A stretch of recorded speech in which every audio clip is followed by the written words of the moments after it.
एक नगर में एक साधु रहता था। वह रोजाना गांव के सभी घरों में भिक्षा लेने के लिए जाया करता था। एक दिन साधु एक महिला के घर के द्वार पर पहुंचकर जोर से बोला, अलख निरंजन, भिक्षाम दे। इतना सुनते ही घर के भीतर से औरत बाहर आई और बोली, महाराज, मैं आपको भिक्षा तो डाल दूंगी, आइए, साथ ही आप पहले भोजन भी कर लीजिए। साधु ने कहा, क्यों नहीं बेटी, मुझे बहुत भूख लगी है, सुबह से कुछ नहीं खाया। इतना कहकर साधु उस औरत के साथ घर के भीतर चला गया। औरत ने साधु के बैठने के लिए आसन बिछा दिया और बोली, महाराज, आप यहाँ बैठ जाइए, मैं अभी भोजन लगाती हूँ।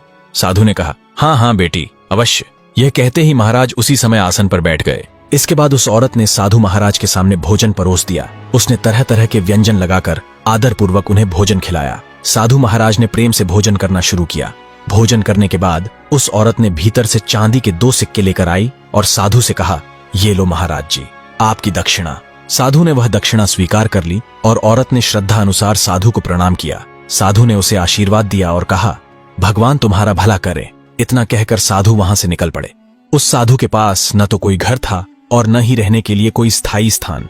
वह जहां भी जाता, जहां भी उसे जगह मिल जाती, वहीं अपना ठहराव कर लेता और वहीं रुक जाता था। उस साधु के पास बांस की एक लाठी थी। बांस की होने के कारण वह लाठी अंदर से पूरी तरह खोखली थी। साधु ने उस लाठी के दोनों सिरों पर ढक्कन लगाए हुए थे। साधु ने ढक्कन खोलकर उसमें वे दोनों चांदी के सिक्के डाल दिए और फिर से ढक्कन बंद कर दिया। इसके बाद वह आगे की ओर चल पड़ा। गांव के हर घर के द्वार पर पहुंचकर वह जोर से बोलता, अलख निरंजन, भिक्षाम देहि। गांव के सभी लोग उस साधु को श्रद्धा से दान देते। कोई आटा डालता, कोई गेहूं देता और कोई दक्षिणा में चांदी के सिक्के थमा देता। इसी प्रकार साधु जहां भी जाता, उसे दक्षिणा के रूप में जितने भी चांदी और सोने के सिक्के मिलते, वह सब अपनी लाठी में डाल देता था। एक दिन साधु के मन में विचार आया, क्यों न मैं भी अपने हाथों से कुछ दान पुण्य करूं, तीर्थ जाऊं, स्नान करूं, ताकि मेरे सारे पाप धुल जाएं, गरीबों को सोने चांदी के सिक्के बांट दूं। फिर उसने सोचा, शायद भगवान मुझ पर भी कृपा करें, मुझे इस साधु जीवन से मुक्त कर दें और एक सुखी गृहस्थ जीवन दें, जहां मुझे पत्नी मिले और संतान सुख प्राप्त हो और मैं भी एक सुखी गृहस्थ जीवन जी सकूं। यही सोचते सोचते साधु महाराज एक गांव से दूसरे गांव पैदल चलते रहे। चलते चलते शाम हो गई, लेकिन हरिद्वार अभी दूर था। रास्ते में उन्हें एक आदमी मिला। साधु ने उससे कहा, भाई, मुझे बहुत तेज भूख लगी है, कृपया मुझे 10 रुपये दे दो ताकि मैं भोजन कर सकूं। उस आदमी ने साधु से कहा, महाराज, मैं भी एक गरीब आदमी हूं, लेकिन मैं आपको अपने घर ले जाकर भोजन करा सकता हूं। साधु महाराज ने कहा, ठीक है, लेकिन मुझे रात भर ठहरने के लिए भी कोई जगह चाहिए। तब उस आदमी ने उत्तर दिया, महाराज, आप मेरे घर पर ही रुक जाइए और सुबह होते ही आप रवाना हो जाना। इसके बाद साधु महाराज और वह आदमी दोनों घर की ओर चल पड़े। घर पहुंचकर साधु महाराज ने अपनी लाठी कमरे के कोने में रख दी और पास की चारपाई पर बैठ गए। फिर साधु महाराज ने उस आदमी से कहा, यदि मैं कहीं भी जाने के लिए उठूं तो मेरी लाठी को हाथ मत लगाना। उस आदमी ने कहा, ठीक है महाराज। इसके बाद उस आदमी ने साधु महाराज को भोजन और पानी कराया और सोने चला गया। साधु महाराज भी उसी चारपाई पर सो गए। दिन भर की थकान के कारण साधु महाराज की आंखें बंद होते ही नींद आ गई। देखते ही देखते सुबह हो गई और साधु महाराज सुबह 5 बजे ही उठ गए। उसी समय वह आदमी भी उठ गया। उसने साधु महाराज से कहा, महाराज, जाने से पहले स्नान कर लीजिए। तब साधु महाराज ने कहा, मैं हरिद्वार जाकर ही गंगा में स्नान करूंगा। उस आदमी ने कहा, ठीक है महाराज। इसके बाद साधु ने कहा, मैं लघु शंका वह दीर्घ शंका से निवृत्त होकर आता हूँ, तब तक तुम खाने पीने का इंतजाम कर लो, मैं भोजन करके हरिद्वार के लिए रवाना हो जाऊंगा। उस आदमी ने कहा, ठीक है महाराज, मैं अभी अपनी पत्नी से कह देता हूँ कि आपके लिए गरम गरम भोजन बना दे।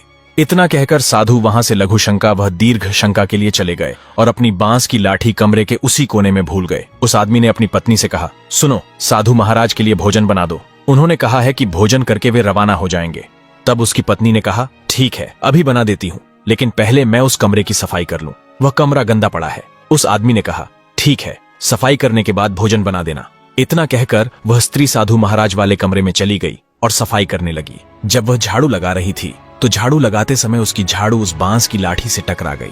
लाठी जमीन पर गिर पड़ी और उसमें भरे सोने चांदी के सिक्कों ने सिक्कों की आवाज सुनकर उस स्त्री ने सोचा, जरूर इसके अंदर कुछ न कुछ है। तभी उसने उस बांस की लाठी का ढक्कन खोल लिया।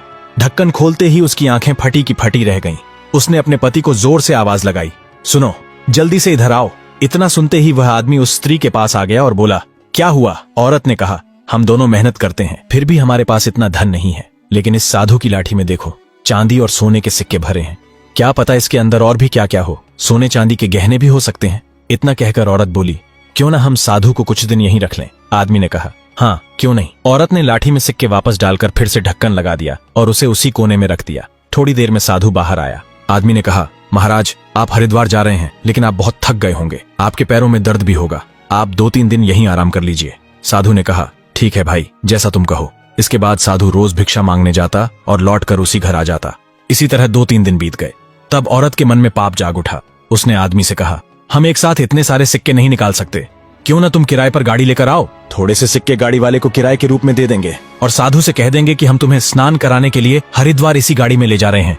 इसके बाद साधु गांव में भिक्षा मांगने गया हुआ था। जब वह घर लौटा तो उस औरत और आदमी ने उससे कहा, हम गाड़ी लेकर आ गए हैं, आप हमारे साथ चलिए, गाड़ी में बैठिए और हरिद्वार जाकर स्नान कर लेना। साधु महाराज ने कहा, मैं तो सिर्फ पैदल ही जाऊंगा, तभी मुझे मेरा फल मिलेगा। इतना सुनते ही वह आदमी और औरत दोनों साधु महाराज से जबरदस्ती करने लगे। बोले, नहीं नहीं महाराज, आप हमारे साथ चलिए, गाड़ी में बैठिए जल्दी। तब साधु महाराज ने कहा, ठीक है, तो फिर मेरी लाठी कहाँ है? औरत ने कहा, महाराज, आपकी लाठी अंदर ही रखी हुई है, उसका क्या करेंगे, यहीं रहने दीजिए। ऐसा कहकर उन्होंने साधु को धक्के से जबरदस्ती गाड़ी में चढ़ा दिया और गाड़ी लेकर हरिद्वार की ओर चल पड़े। सुबह से शाम हो गई और वे हरिद्वार पहुंच गए। सुबह होते ही वे तीनों स्नान करने के लिए गंगा घाट गए। औरत और आदमी ने साधु से कहा, चलिए महाराज, गंगा में डुबकी मारते हैं और स्नान करते हैं। इतना कहकर उन्होंने साधु को आगे कर दिया। जैसे ही साधु महाराज स्नान करने के लिए गंगा के किनारे सीढ़ियों पर खड़े हुए, तभी उन दोनों ने साधु महाराज को पानी में धक्का दे दिया। साधु महाराज डूबते रहे और बचाओ बचाओ चिल्लाते रहे, लेकिन औरत और आदमी दोनों साधु को डूबते हुए देख रहे थे। दोनों में से किसी ने भी साधु को बचाने का प्रयास नहीं किया और अंत में साधु महाराज की गंगा के पानी में ही मृत्यु हो गई। इसके बाद आदमी और औरत अपनी गाड़ी में बैठकर वापस घर की ओर चल पड़े और उसी समय साधु महाराज की आत्मा उनके शरीर से बाहर निकलकर एक भंवरे का रूप ले लिया और वह भंवरा उनकी गाड़ी के पीछे पीछे चल पड़ा। शाम से सुबह हो गई, तब जाकर आदमी और औरत अपने घर पहुंचे। एक दिन बीतते ही वह भंवरा उस औरत के पेट में घुस गया, जिससे वह गर्भवती हो गई। यह देखकर उस आदमी की खुशी का ठिकाना नहीं रहा। धीरे धीरे वह आदमी उस लाठी से सोने चांदी के सिक्के निकालने लगा और उन्हीं सिक्कों से अपनी पत्नी को महंगी महंगी चीजें लाकर देता और महंगे महंगे फल खिलाने लगा। धीरे धीरे समय बीत गया। औरत के पूरे 9 महीने हो गए और उसने एक पुत्र को जन्म दिया। यह देखकर आदमी ने सोचा, साधु के आने के बाद ही तो इतनी सारी खुशियां हमारे घर आईं।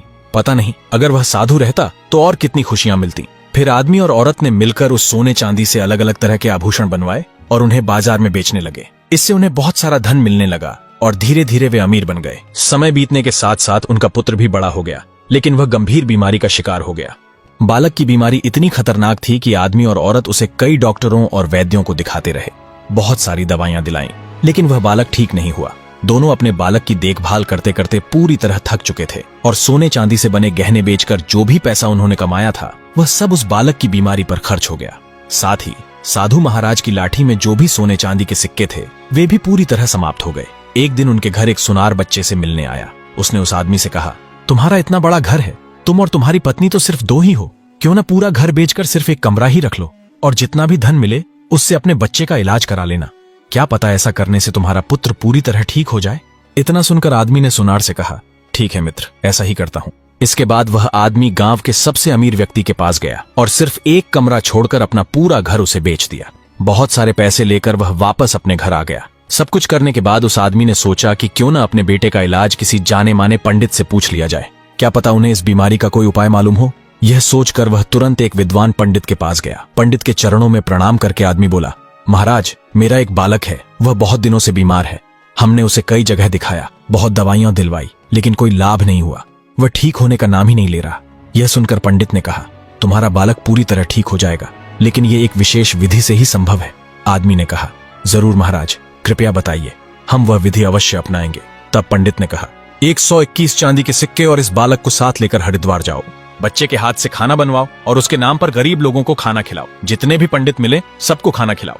जो लोग चल फिर नहीं सकते उन्हें भी खाना खिलाओ। बच्चा खुद अपने हाथ से सबको खाना देगा। इसके बाद बच्चा 121 चांदी के सिक्के सब में बांट देगा। जब यह काम पूरा हो जाएगा तब तुम्हारा बच्चा पूरी तरह ठीक हो जाएगा।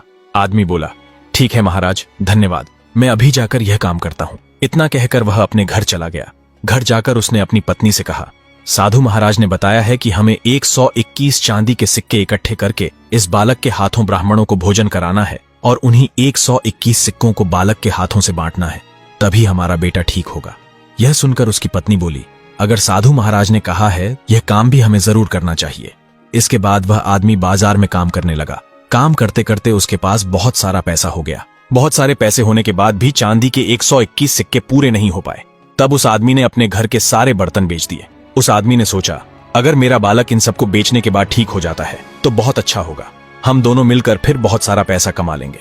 उसने अपनी पत्नी और बालक से कहा, तुम दोनों यहीं घर के बाहर इंतजार करो, मैं चांदी के सिक्कों का इंतजाम करके आता हूँ। उसके बाद आदमी ने जो एक कमरा बचा था उसे भी वह गांव के अमीर आदमी के पास जाकर बेच आया और पैसों से 121 चांदी के सिक्के लेकर वह अपनी पत्नी और पुत्र के पास लौट आया। अब उसके पास न रहने का घर था, न रहने के लिए कोई कमरा। सब कुछ बेचकर वह अपनी पत्नी और पुत्र को लेकर हरिद्वार के लिए रवाना हो गया। हरिद्वार पहुंचकर वह आदमी रसोइये के पास गया और बोला, हमें भोजन बनाना है। रसोइये ने कहा, क्यों नहीं, जरूर बना लो। तब उस आदमी ने अपने बालक के हाथों भोजन बनवाया। भोजन तैयार होने के बाद वह बालक को साथ लेकर सभी गरीबों और ब्राह्मणों को भोजन कराने लगा। जिन लोगों के हाथ नहीं थे या जो स्वयं भोजन नहीं कर सकते थे, उन्हें वह बालक अपने हाथों से खाना खिलाया। भोजन कराने के बाद वह सबको एक एक चांदी का सिक्का देता गया। उसने 120 सिक्के बांट दिए और इतने सिक्के बांटते ही वह बालक पूरी तरह स्वस्थ हो गया, बिल्कुल तंदुरुस्त और नौजवान जैसा। अपने बेटे को इस अवस्था में देखकर उस आदमी की खुशी का ठिकाना नहीं रहा। उसने सोचा, साधु महाराज ने बिल्कुल सही कहा था, मेरा बेटा पूरी तरह ठीक हो गया है। अब तक जितने भी पैसे लगे हैं उन्हें हम दोनों मिलकर फिर कमाएंगे। चिंता की कोई बात नहीं है, अगर हम दोनों साथ मिलकर मेहनत करेंगे तो हमारे पास बहुत सारा धन होगा। इसी बीच एक चांदी का सिक्का बचा रह गया। तभी एक पंडित वहां आया और बोला, मुझे बहुत भूख लगी है। तब बालक ने उसे भी भोजन कराया और एक चांदी का सिक्का दे दिया। इस तरह पूरे 121 चांदी के सिक्के ब्राह्मणों और गरीबों में बांट दिए गए। इतना काम पूरा होने के बाद आदमी ने अपने बेटे से कहा, चलो बेटे, अब घर चलते हैं, अब तुम पूरी तरह स्वस्थ हो चुके हो। तब बालक ने कहा, कौन सा घर, किसका घर? मेरा कोई घर नहीं है, मैं वही साधु हूँ जो तुम्हारे घर भोजन करने और एक रात रुकने आया था। लेकिन तुम दोनों ने मिलकर बहाने से 2-3 दिन रोककर मुझे जबरदस्ती गाड़ी में बैठाया और स्नान कराने के बहाने हरिद्वार लाकर गंगा में धक्का दे दिया, जिससे मेरी मृत्यु हो गई। ये सब तुमने मेरी लाठी में रखे सोने चांदी के सिक्कों के लालच में किया था। तुम और तुम्हारी पत्नी दोनों पैसों में अंधे हो चुके थे। तुम्हारे मन में धन का लालच जाग चुका था। तुम दोनों मुझे पानी में धक्का देकर वापस घर चले गए। इसके बाद तुम्हें पुत्र की प्राप्ति हुई और तुमने सोचा कि साधु को गंगा में धक्का देकर तुम्हें पुण्य मिला है, लेकिन असली फल तो अब मिल रहा है। तुम दोनों ने मिलकर मुझे पानी में धक्का दिया और चले गए, और उसी समय मैं भंवरा बनकर तुम्हारी पत्नी के पेट में घुस गया। उसी से उसका गर्भ धारण हुआ। और एक बात सुन लो, तुमने मुझे पानी में धक्का देकर मारा था, लेकिन अब देखो मैं तुम्हें किस तरह मारता हूँ। तुम ऐसे ही भीख मांगते रहोगे जैसे मैं भीख मांगता था। तुम 7 जन्मों तक दर दर भटकते रहोगे। तो दोस्तों, अगर आप अच्छे कर्म करोगे तो आपको अच्छा फल मिलेगा, और अगर बुरे कर्म करोगे तो उसका बुरा फल भी जरूर मिलेगा। दोस्तों, आपको यह कहानी कैसी लगी? कमेंट में अपनी राय जरूर दें। मिलते हैं अगली ऐसी ही कहानी के साथ।